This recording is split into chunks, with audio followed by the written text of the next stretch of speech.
Okay, so comparing waacking and voguing. First of all, I want to separate where they originated, obviously, which is huge.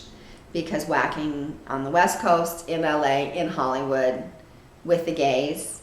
Voguing in New York, with the gays. Okay, so we have two completely different expressions of a culture that began this. Now, waacking, based in coming out of the club. Oh, wow. Whoa, I've never seen this before. Whoa, this is deep. Wow. Punking and waacking is they were coming out of the closet. And they wanted that unique self-expression to say who they were coming out of the closet to their family. Not voguing. Voguing was, we are a family. We are a family. Whoa, that's deep.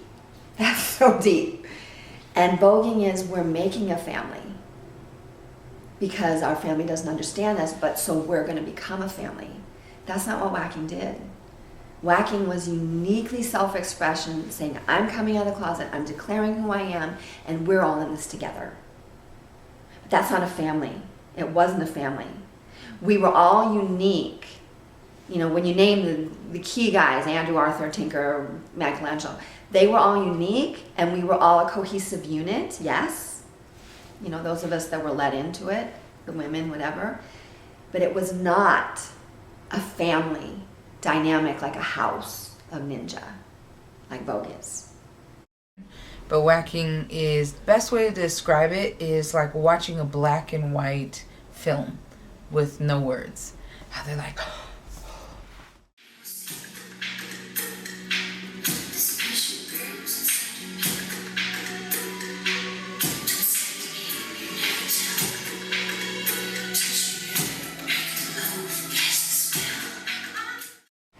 probably six or seven gentlemen that would be considered the absolute originators and creators.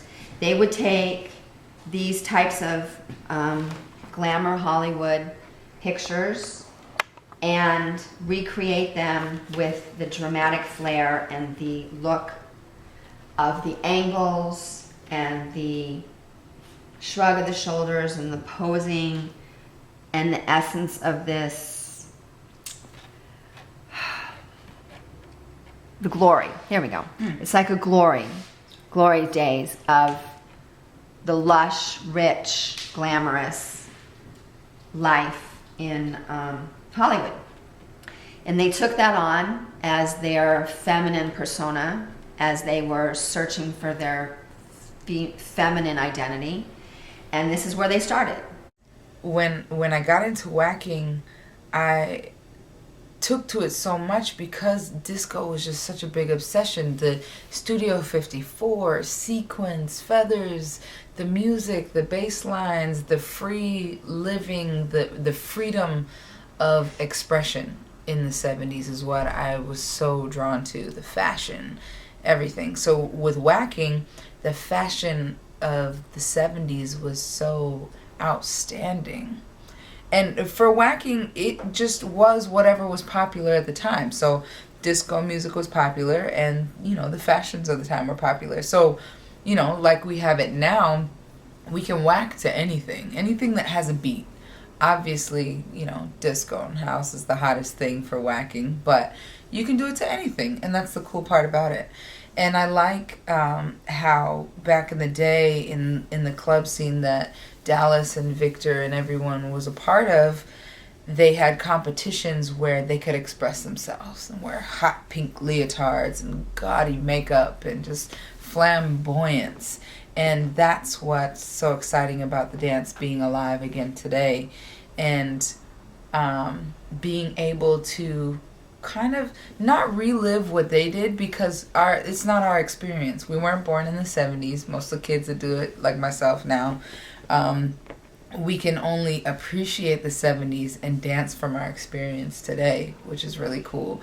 But having that visual of the 70s and of disco and understanding the soul and the funk behind it helps us to keep the dance going today? In a way, the evolution of dance. We are carrying the people that started this dance. We are carrying their legacy, And for me, that's a very, I don't take that lightly.